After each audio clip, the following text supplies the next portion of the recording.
Alors, pour ce numéro ici, ce qu'on te donne, dans le fond, c'est l'aire totale de la pyramide, puis tu cherches une valeur. Là, tu cherches X. Fait que ce que tu vas faire en premier, c'est que tu vas partir avec la formule de l'aire totale de la pyramide. Dans une pyramide, il y a une seule base, fait que c'est R de la base, plus la latérale qui est périmètre de la base, fois l'apotème de la pyramide, divisé par 2. Là, après ça, tu vas aller préciser tes formules.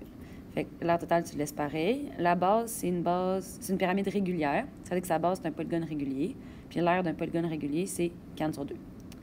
Après ça, le périmètre de la base, bien, le périmètre de la base d'un polygone régulier, c'est n fois c, fois a divisé par 2. Faites attention parce que le a qui est dans l'aire de la base, puis le a qui est dans l'aire latérale, c'est pas la même chose. Ça, c'est l'apotème de la base, puis l'autre, c'est l'apotème de la pyramide. Après ça, on va aller remplacer ce qu'on connaît. Fait que l'aire totale, c'est 703,8. La mesure de côté de la base, c'est l'affaire algébrique, 2x moins 1. L'apotème de la base, c'est 8. Le nombre de côtés, ben, c'est un dodécagone, donc c'est 12. Et je divise par 2. Plus nombre de côtés, 12. Mesure de côté, 2x moins 1. Apotème de la pyramide, 15. Là, ce que je vais aller faire, c'est que je vais aller distribuer le 8 à l'intérieur de ma parenthèse. Fait que ça me fait 703,8 qui est égal. 2 fois 8, ça me donne 16. Fait que c'est 16x. 1 fois 8, ça me donne 8. Donc, moins 8 fois 12. Ici, en ce moment, comment je l'ai écrit, j'ai une faute parce que j'ai oublié de mettre les parenthèses autour du 16x moins 8. C'est important de les mettre pour que le 12, qui est là, ben, il se distribue à la fois sur le 8 et sur le 16. Après ça, de l'autre côté, je vais faire la même chose. Je vais distribuer le 12 à l'intérieur de la parenthèse.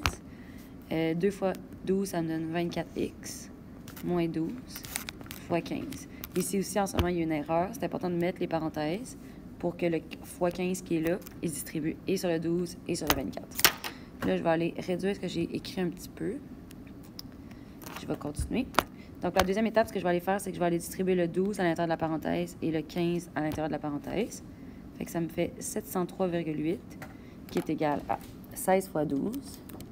Ça me donne 192x moins 8 fois 12. Ça me donne 96 divisé par 2. Plus 15 fois 24. Ça me donne 360x. Oh my God, j'ai oublié d'écrire mon divisé par 2. Honte à moi.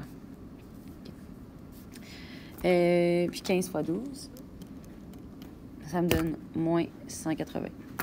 Et là, je vais aller faire mes divisions par 2. Donc, ça me fait 703,8 qui est égal. Donc, ici, ce que je vais aller faire, je vais l'écrire en bleu. Là. Je vais aller diviser par 2. Ça et ça. 192 divisé par 2. Ça me donne 96x moins 96 divisé par 2, qui me donne 48, plus 360 divisé par 2, ça donne 180x, puis 180 divisé par 2, ça donne 90. Là, je vais aller mettre mes termes semblables ensemble. Donc, les termes en x, je vais les mettre ensemble, puis les termes constants, je vais les mettre ensemble aussi. Je vais aller réduire ça un petit peu. Fait que ça me donne 703,8 qui est égal 96 plus 180, ça me donne 276x. 48 plus 90, donc ça me donne moins 138. Là, je vais faire plus 138 des deux côtés, donc ça me fait 703,8 plus 138. Ça me donne 841,8 qui est égal à 276x. Puis, je vais diviser par 276 des deux côtés. Si je ne me suis pas trompée, ça donne 3,05 mètres. Jasmine va me confirmer ça.